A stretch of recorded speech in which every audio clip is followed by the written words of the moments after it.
Labrīt visiem! Šodien mēs turpināsim tēmu par mārketinga koncepcijām, un viena no tēmām, kas mums būs vēl jāapskatās, ir tieši šī mārketinga koncepts. Un jūs pēc šīs stundas jau spēsiet saprast, ar ko atšķirās mārketinga koncepts no pārējiem konceptiem, ko mēs iepriekš skatījāmies, gan pārdošanas, gan pircēju, gan sociālā. Tātad šodien mēs runāsim par mārketinga konceptu un kas tas vispār ir un kāpēc tas ir nepieciešams. Tātad mārketinga koncepts ir tas faktors, galvenais no faktoriem, kas palīdz sasniegt organizācijai izvirzītos mērķus. Ja? Tātad, lai efektīvāku un konkurētspējīgu patērētāju rīcībā viņi būtu kā vadošiem. Un, lai to sasniegtu, ir izveidota speciālā programma, kuru jūs šobrīd redzat. Tātad ir mērķa tirgus noteikšana, tātad ir jāsaprot, kurš produkts būs attiecīgs kurai mērķa auditorijai. Protams, tad būs izanalizēts patērētāju vajadzības, un, protams, tad sadalās uzņēmuma resursi, cik daudz naudas, cik daudz darbinieku, cik daudz laika tam var veltīt. Un tad, protams, ir integrētā mārketinga darbība, kur mārketings tieši tiek sadalīts attiecīgi pēc mērķa auditorijas. Un šīs reklāmas, jeb šie kanāli, tiek domāti un virzīti tieši attiecīgi. Tātad integrēts nozīmē, ka pielāgots un piesaistīts attiecīgajam mērķa tirgum. Tad, kad tas jau ir izdarīts, tad ir ienācies kāds ienesīgums tam, ir patērētāji vairāk nākuši mājaslapu skatīties, vai patērētāji ir apguvuši kādas zināšanas, vai tieši iegādājušies vairāk kādus no teiksim, produktiem. Un, protams, tad ir patērētāja vajadzību apmierināšana. Tātad, tad, kad jūs esat ieguvuši šo attiecīgo preci, pakalpojumu, tātad būs arī skaidrs, ka klients ir apmierināts. Kā to var zināt? Pirmām kārtām nav sūdzība. Sūdzību dēlī neviens tam sūdzību uzrakstīs. Un, protams, ļoti daudz ir tīklu, kurā mēs rakstam savas atsauksmes par attiecīgo uzņēmumu vai attiecīgo produktu. Ja? Tātad tas ir, kas nosaka šo apmierinātību. Tā mārketinga koncepta ideja, protams, pauž par to, ka pašam uzņēmumam ir ļoti cieši jāsasaistās ar teiksim, ar konkurentu idejām, tātad ir jābūt ļoti tuvu tam, lai saprastu, kurš mārketinga, teiksim, koncepts vai ideja, jeb virzīšana būs pareizāka, jo, teiksim, tā šobrīd ir daudz apavu, daudz brendu, daudz viedierīču, daudz, visa kā ir ļoti daudz, un tie savā starpā tomēr ir konkurenti. Un tā ideja ir tā, ka mārketinga koncepts spēj atrast to ideju, kā labāk pienākt pie šī potenciālā vai esošā klienta. Tātad, protams, tas ir ražošanas un piegādātāja un komunikācijas, teiksim, izvērtēšana, lai nonāktu pie tā klienta, teiksim, līdz tam klientam. Sadalīsim, piemēram, cilvēkus, kas ir vecāki ar maziem bērniem, un tātad mūs pieņemsim šī grupa, visi interesēs par bērnu attīstību, par ekoloģiju, bērnu drēbītes, bērnu attīstošās rotaļlietas, bērnu visādas preces, ja, un aktivitātes, ja. Tātad tas būs tā mērķa auditorija, kur attiecīgi izmantojot atslēgas vārdus bērns, attīstība, ekoloģija, ilgtspēja, zaļā domāšana, bērna attīstība, jā, Montessori metodes. Tātad tie ir tie atslēgas vārdi, ar ko var spēlēties, lai uzņēmums attiecīgi varētu nonākt līdz klientam. Protams, 20. gadsimts mārketings mēdza uzskatīt par radošu industriju, kas veidoja brīnišķīgas reklāmas, ja, un veicināja to pārdošanu. bet, protams, saprotam, kad sociālās un zinām, kad attīstījās jau sociālā vide, ja, tad bija gan jāņem vērā gan psiholoģiskos aspektus, gan socioloģiskos aspektus, gan ekonomiskos, ja, un tad, protams, neirozinātne arī bija no tām, kur bija jāsaprot, jo, ja iepriekš varēja tabakas izstrādājumus, piemēram, reklamēt televīzijā un pat filmas un seriāli un raidījumi tika uzņemti, kad aktieri smēķē un nekautrējās arī, protams, arī reklamēja kāds ražotājs tieši ražo šo attiecīgo tabakas izstrādājumu, tad, protams, kad pienāca 18. 20. gadsimtā liegumi par to, ka tas nav veselīgi un ka tas ir amorāli īstenībā un ļoti kaitīgi arī bērniem un apkārtējai vidē, tad, protams, tas viss tika pārtraukts. Un neapšaubāmi, kad būtu ļoti labi jāsaprot, ka ne uz visiem patērētājiem var izmantot vienāda veida reklāmas. Ja? Tāpēc viens no galvenajiem mārketinga būtības, īstenībā atslēgas, jeb tāds quotes, ir tas, ka mārketinga ir neitrāla. Viņai vajadzētu uzrunāt jebkuru mērķa auditoriju, neiesaistot kādu psiholoģisko vai sociālo interpretāciju, piemēram, ka tas ir paredzēts tieši ļoti nabadzīgiem cilvēkiem vai tieši otrādi ļoti bagātiem cilvēkiem. Ja? Tātad tas ir tas, ar ko mārketings tomēr izstrādājot savas konceptus ņem vērā. Protams, mārketinga zinātne ir izstrādājusi konkrētus procesus, kuram var sekot, lai izveidotu mārketinga plānu. Ja? Tātad, kas tas būtu? Tātad mums būtu jāsaprot, kāds būs produkta dizains, kāda būs to zīmola vadība, kādu reklāmu mēs ņemsim, lai šo attiecīgo produktu, ja pakalpojumu noreklamētu, kāds būs ienākošais mārketings, kā mēs sapratīsim, vai tas mārketings tiešām strādā uz šo mērķa auditoriju, un, protams, reklāmas tekstu rakstīšana, vai audio ierakstīšana, vai vizuālo tēlu izvēle. Tātad tas būs tas, kas pie koncepta idejas. Ja nedaudz atgriežamies pie mārketinga vēstures, tas arī ļoti būtiski un ļoti interesanti.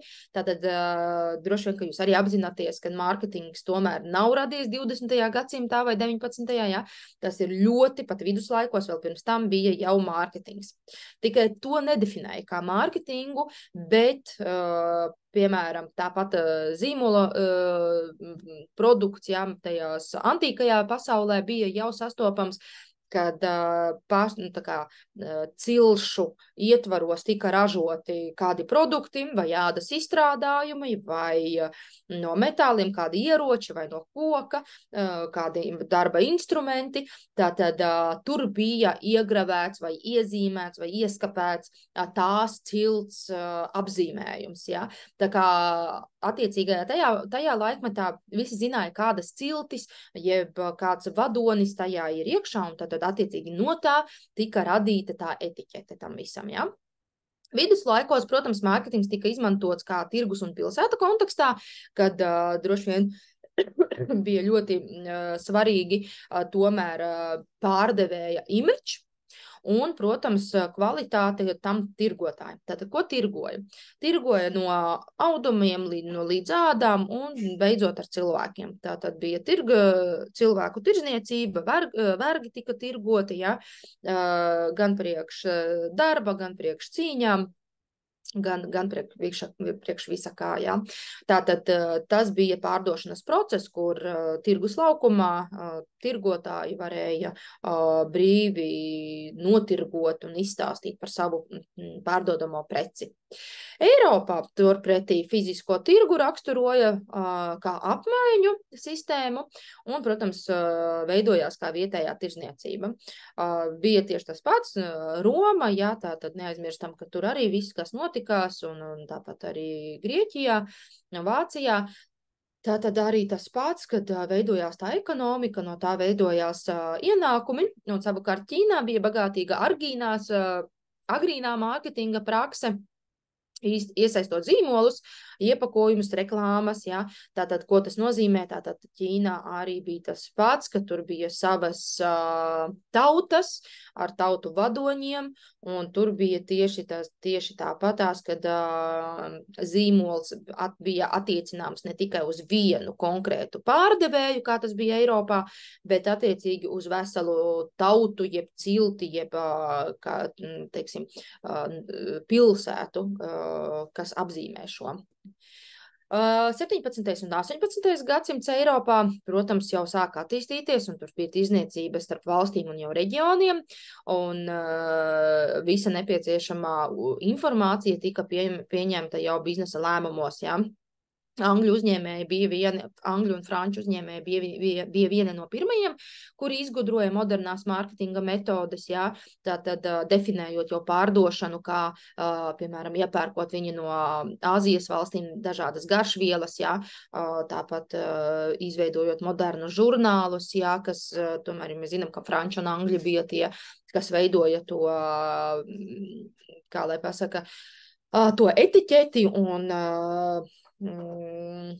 to stilu, jā, tātad modernie žurnāli bija no viņu nākuši, un, protams, valsts reklāmas kampaņas, visas laikraksti, jā, pēc tam jau gleznas izstāžu zāles, jā, tātad visādas elitārie pasākumi, jā, tātad tas visi notikās jau 17. 18. gadsimtā, nu, un turpretī tur bija jāsaprot, kad viss notikās ļoti raiti, un visi pasākumi tika popularizēti gan laikrakstos, gan kādos bukletos, kā skrejlapiņās, ja. Līdz ar transporta sistēmas attīstīšanu, kas bija dzelzceļš 19. gadsimtā, ekonomika kļuva vienotāka, tātad uzņēmumiem bija iespējams izplatīt standardizētas firmas preces. Viens no pirmajiem, kas attīstījās, tas bija turisms ar Kolumba palīdzību, kad tās reklāmas viņš sāka likt iekšā laikrakstos, un, protams, mutē bija viena no veiksmīgākajiem mārketinga, teiksim, komunikācijas rīkiem, kur Kolumbs izveidoja starppilsētu braucienus, pēc tam jau viņš sāka domāt par to, kāpēc nevarētu arī vest uz nedēļas nogalēm pie jūras cilvēkus, un tādā veidā veidojās tas turisma pakets, kurā tika piedāvāts transfers, nakšņošana un ēšana, ja, Anglijas reģionā, un pēc tam jau uz Īriju sāka doties, ja, un tad attīstījās. Un, protams, Kolumba turisma aģentūra dzīvo arī vēl šodien, ja. Bet tad, kad parādījās, protams, transports kā loģistika, jau kā vilcieni, kā kuģi, kā lidmašīnas, ja, tātad tam jau parādījās cita veida rakstura tirgošanās, ja. Un, protams, masaveida mārketinga tā doma bija, kad visi pieturās pie stingra standartiem, lai panāktu apjomīgu ietaupījumu pie ražošanas izmaksām, jā, bet panāktu to vairums, to produktu pārdošanu, tieši uzsākot pašu produkta realizēšanu pašā sākumā, jā.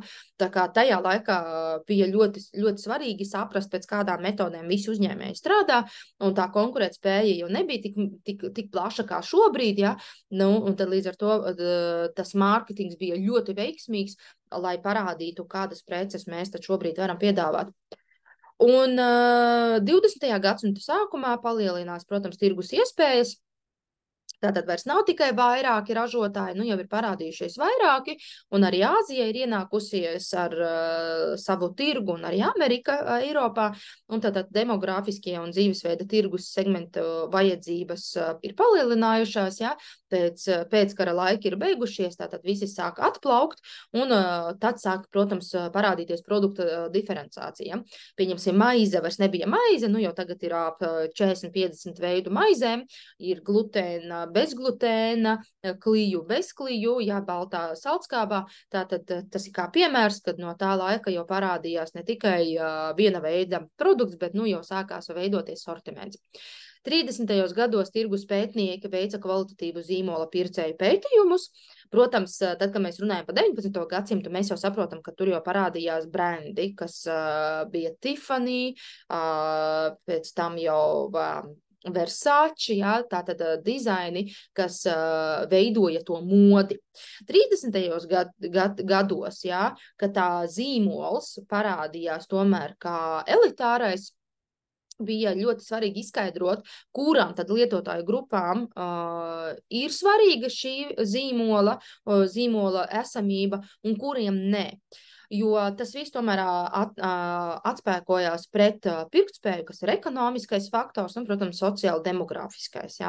Un, protams, 30. gados tomēr sāka izvērtēt, piemēram, dzīvesveidu, vērtības, attieksmi un uzskati par tirgus, ja?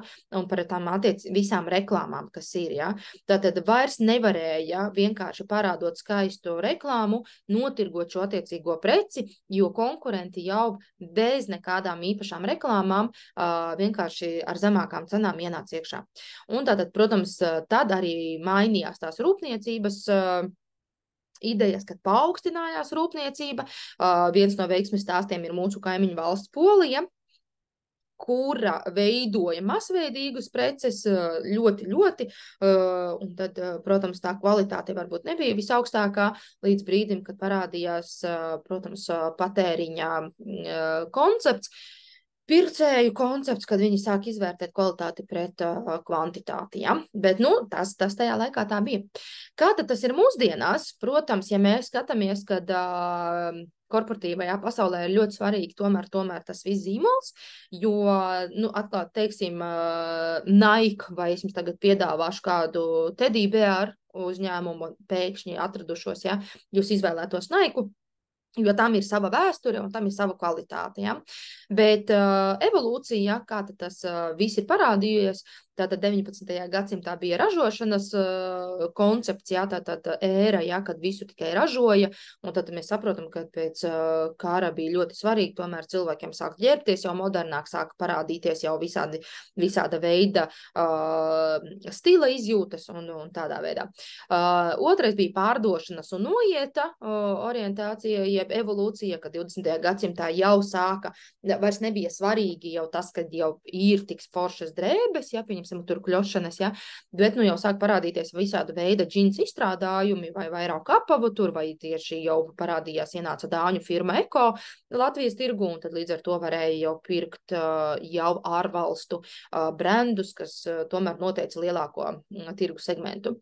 Mārketinga domāšana jeb ēra jau parādījās 20. gadsimtā jau beigās, 80. gados, kad tomēr tās reklāmas ar attiecīgiem, pieņemsim, spožiem personāliem, kas bija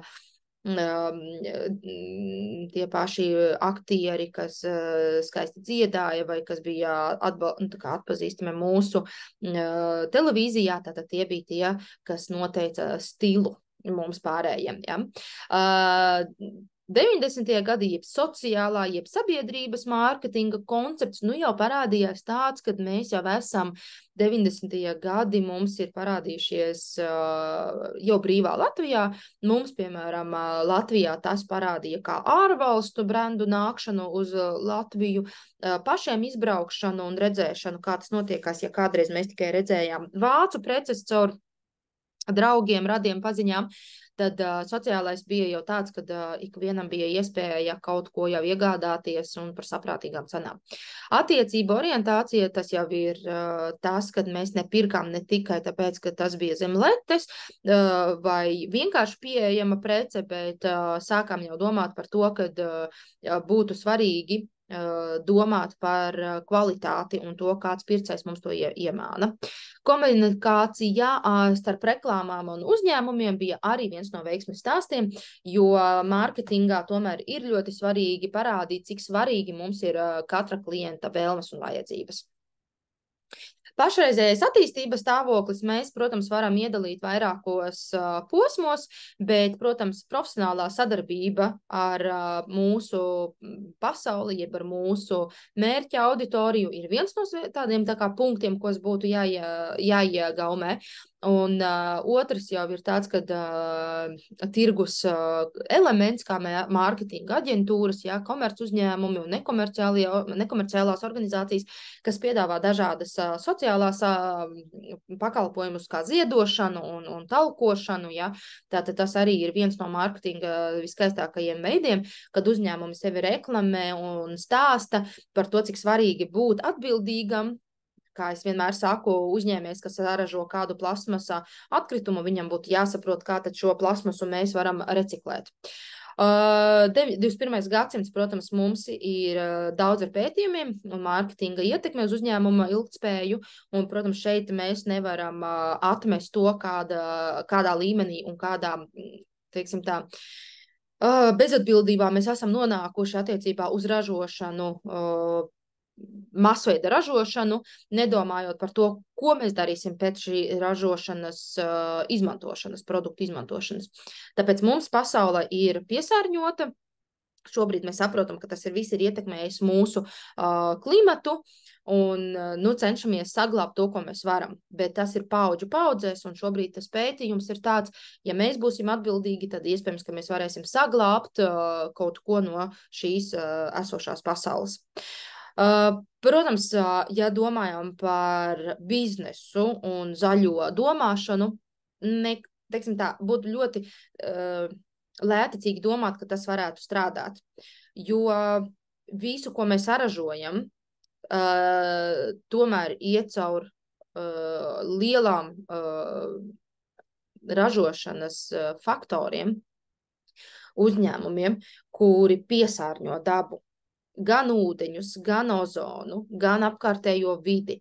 Un tāpat daudzi bezatbildīgi uzņēmēji neieskatās, vai mēs šo produktu varam pārstrādāt, vai kā mēs varam būt paši atbildīgi, ja mārketingā netiek parādīts, ka pēc lietošana šo produktu var nodot tur, un mēs, pieņemsim, tur kaut kādu bonusu jums sniedzam. Ja? Jā, protams, pie mums jau ir kādi 3 gadi, 3 laikam jau gadi depozītu sistēma. Latvijā tas ir 3 gadi. Citvieta Eiropā jau ir 11 gadi, ka tāda depozītu sistēma ir, un tekstilu izstrādes nodošana, ja? Tā ir vesela paaudzes, jau 2, kuras ir augušas ar bezatbildības sajūtu. Tātad virziens, uz kuru mums vajadzētu virzīties, protams, ir digitālais mārketings, un šeit būtu jāizstrādā konceptu, un kuru arī, pieņemsim, mārketings un paši uzņēmēji tomēr domā, kā labāk to darīt visu elektroniskā vidē, nekā to vismaz pakalpojumu preci, jo iespējams, ka to būtu ļoti grūti realizēt, bet no pakalpojums tiešām jau sāk pārvērtēt uz digitālajiem rīkiem. Praktiskā un teoretiskā nozīme konceptā, mārketinga konceptā, protams, ir izpaužās dažādos līmeņos, mikro līmenis, mezo līmenis, makro līmenis un mega līmenis, tad globālajā līmenī, ko tas viss nozīmē. Mikro līmenis ir tas, ka tas ir orientēts uz pašu klientu, mārketings strādā uz kaut kādu vienu potenciālo klientu grupu, lai saprastu vajadzības patērētāju un vēlmes, un, protams, palielinātu uzņēmuma vērtību. Rezultātā uzņēmuma tirgus rādītāji vajadzētu pieaugt.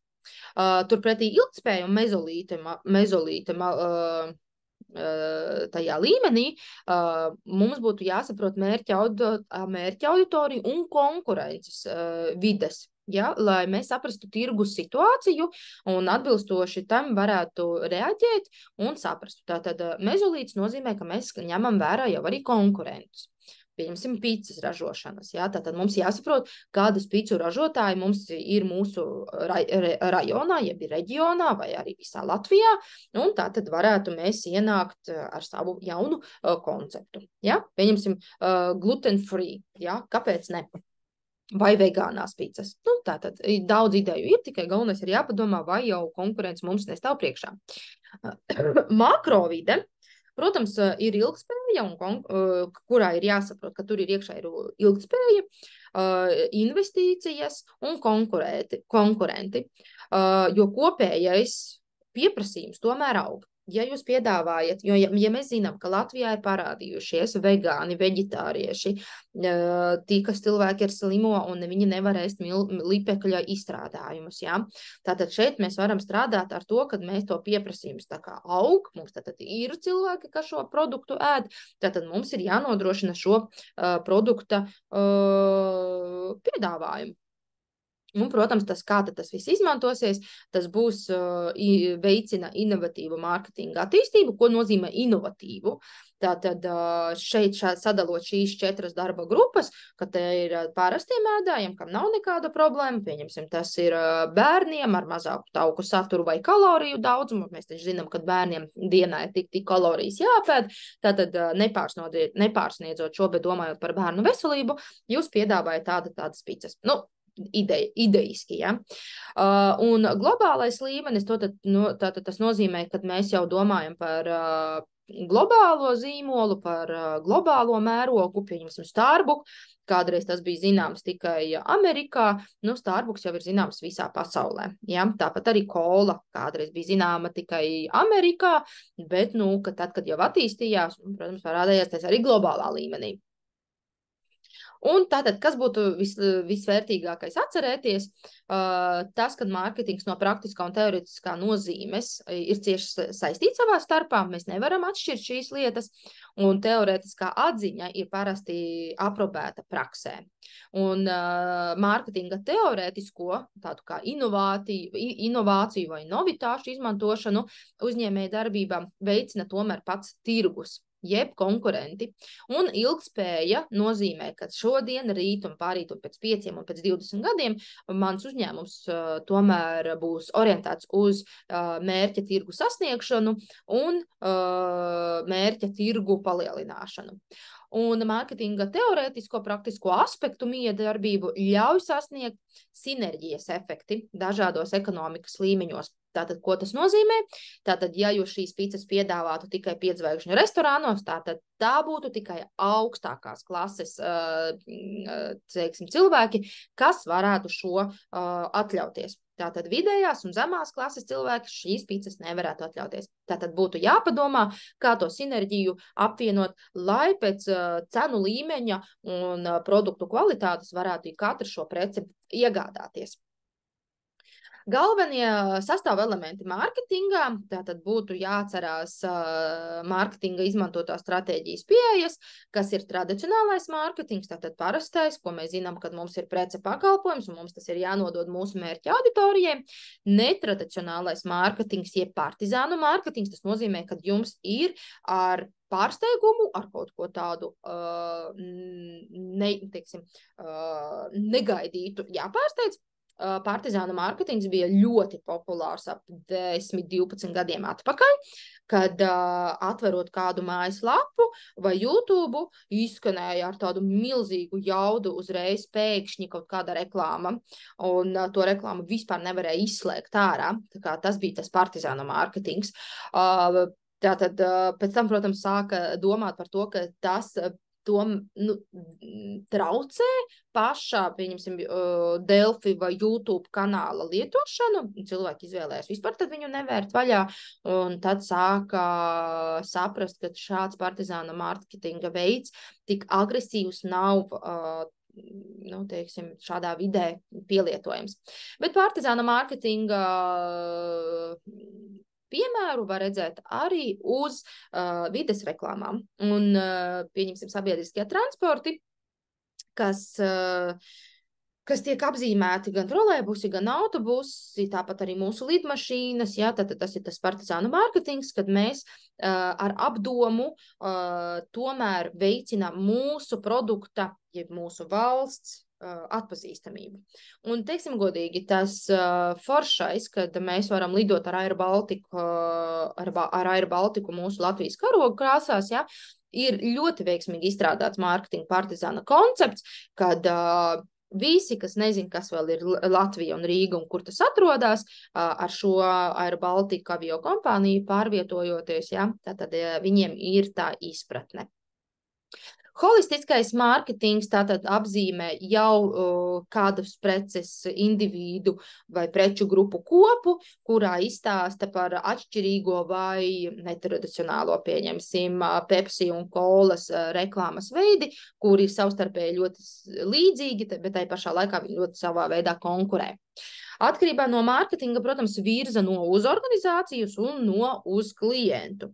Tātad izējošais mārketings ir tas, ko mēs kā uzņēmums vēlamies parādīt savam klientam. Ienākošais mārketings ir tas, kā klienti dalās ar savām idejām, vai parāda, kā viņiem sokā šo produktu lietot. Kā tas šobrīd attīstījies ir, tas ir attīstījies teiksim, ja mēs dizaineri ļoti veiksmīgi ir izstrādājuši, ka viņi Versace uzšuja kleitas, ja, un uz gala pasākumiem vai jebkādu citu tur Oskara nominācijām, tad slavenības velk viņu produktu. Tātad tas ir tas ienākošais mārketings, kas šo produktu reklamē.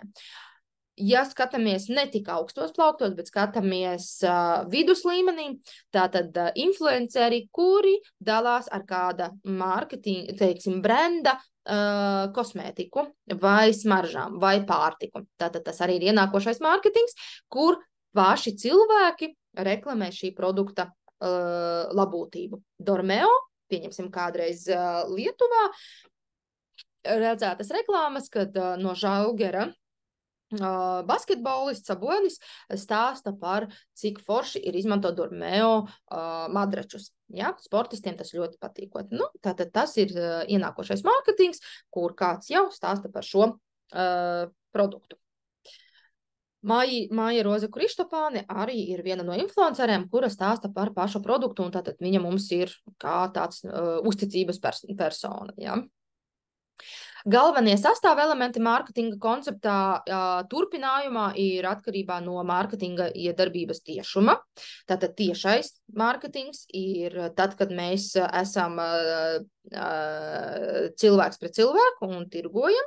Netiešais ir tad, kad kāda organizācija, pieņemsim, aptieka stāsta par to, cik svarīgi būtu rudenī uzņemt D vitamīnu, un viņi saka, ka Benu aptiekā šie vitamīni ir ar kaut kādu procentu atlaidi. Tā ir netiešais, ja?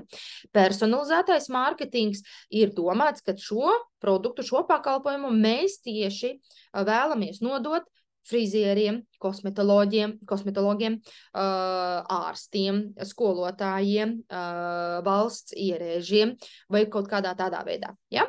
Tātad tas ir tas personalizētais mārketings.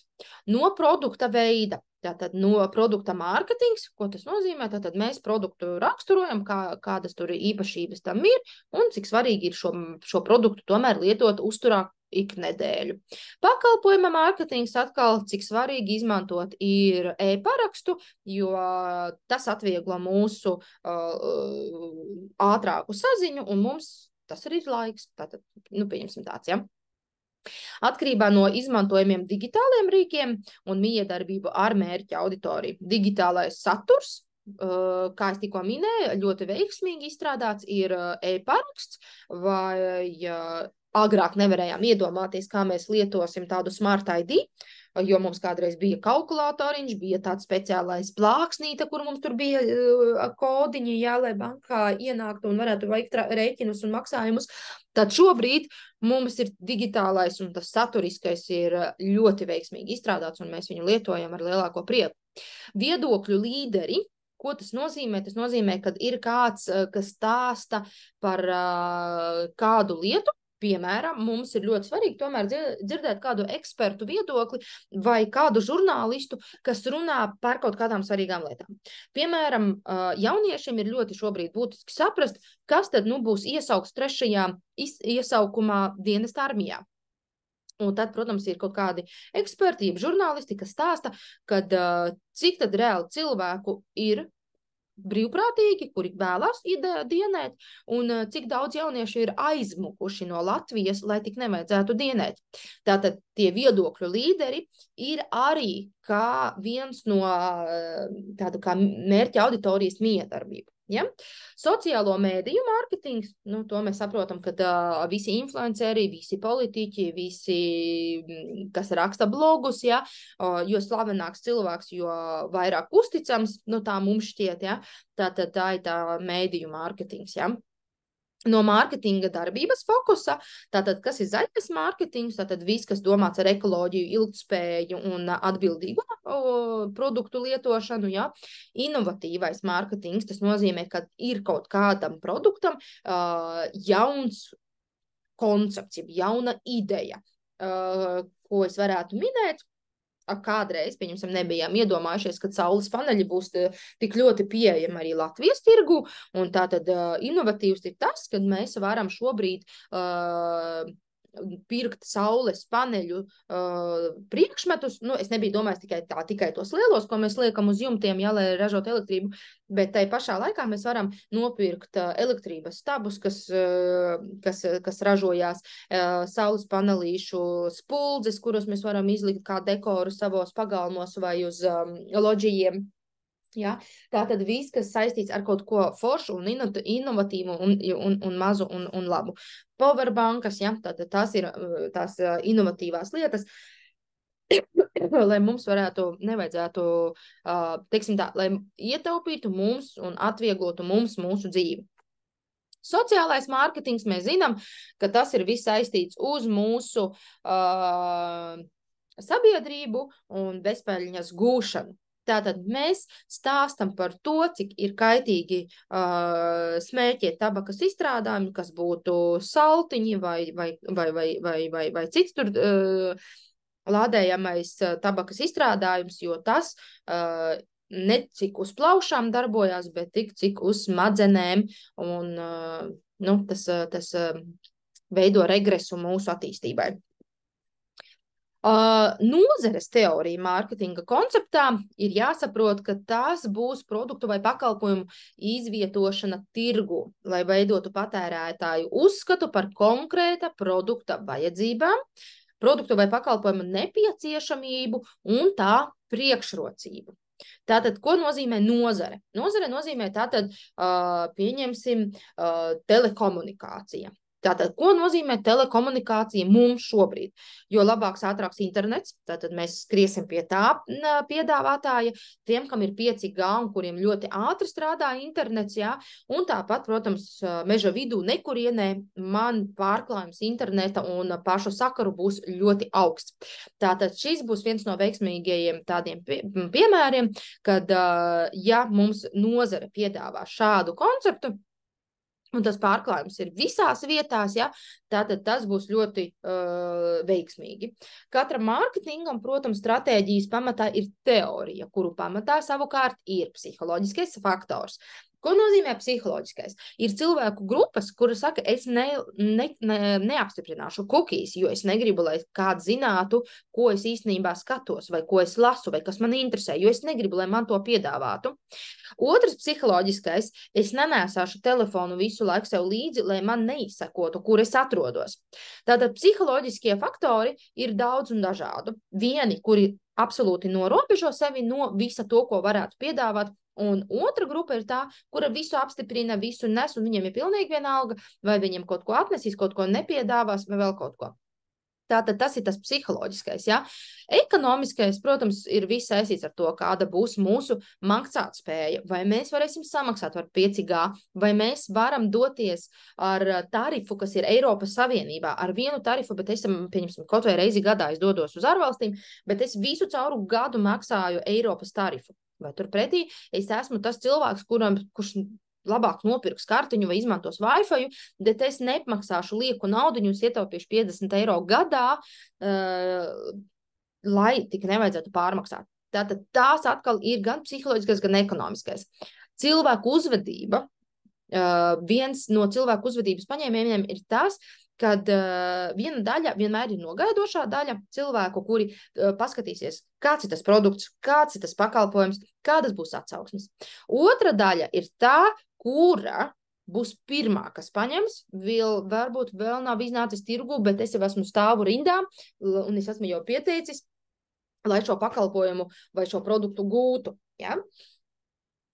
Specializētais mārketings ir teorija, kura veido miksu teoriju. Un, protams, teorija patērētāju uzvedību skatās, kāda ir tā patērētāju uzvedība un mārketinga komunikāciju, lai saprastu, ar kādiem rīkiem mēs varam nonākt pie šiem cilvēkiem, kuri ir gan atturībnieki, gan kuri ir ļoti lieli piekritēji. Ja? Un, protams, ir ļoti svarīga zīmola vadības teorija, lai saprastu, cik liels zīmols mūsu tirgu tiek vairāk pieņemsim. Es gan nezināšu, es neesmu pētījusi statistiku, bet Latvijas tirgu pieņemsim, kurš no telefoniem telefonu zīmoliem ir vairāk pieprasīts Apple vai Samsung vai Huawei vai tur, nezinu, kāds tur Samsungs, Siemens, jā, es nezinu. Tātad nav pētīts, bet šeit būtu jāsaprot, kura zīmola vadības teorija ir efektīvākā mūsu teritorijā. Un, protams, nākamais ir loģistika. Bez loģistikas mēs nekādīgi nevarētu pastāvēt, jo, ja, piemēram, loģistika nav tikai pārvadājumi preču pakalpojumu šeit pie mums, loģistika nozīmē arī tas, vai mēs šobrīd, pieņemsim Microsoft, vai tas pats Apple, iOS, kas ir, vai viņš vienādi spēj mūsu tīklos strādāt, vai nav viņam kādi liegumi. Un šeit gan ir jāsaprot. Mums ir pirātiskie cilvēki un tie, kas atbildīgi visu pērk un iegādājās. Viņi neskatās, pieņemsim, pirāta filmas, un viņi neklausās pirāta mūziku. Viņi visu, tiem, kam ir iPhone, viņiem visu ir jāabonē. Tiem, kam ir Samsungi, viņi atkal var to visu lejuplādēt bez maksas. Tātad tas atkal veicina to cilvēku atbildību par to.